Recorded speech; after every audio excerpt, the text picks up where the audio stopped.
Hello comics people, andito kami sa Family Feud. Comics people, sikat na yung Indie Comics Podcast. Mananalo tayo ng 100,000 pesos. Sigurado yan, sigurado. 200,000. Ready? Makinig? Okay, nag-survey kami ng 100 tao. The top 6 answers are on the board. Kung nagsusot ng damit ang mga hayop, kaninong damit kaya ang pinakamahirap laban? Elepante. Elepante. Elepante. Yun, sir. Number 2 pa lang. Sir Paul.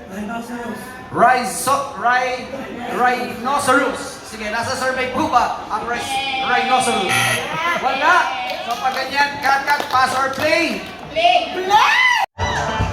O, yung team ko naman,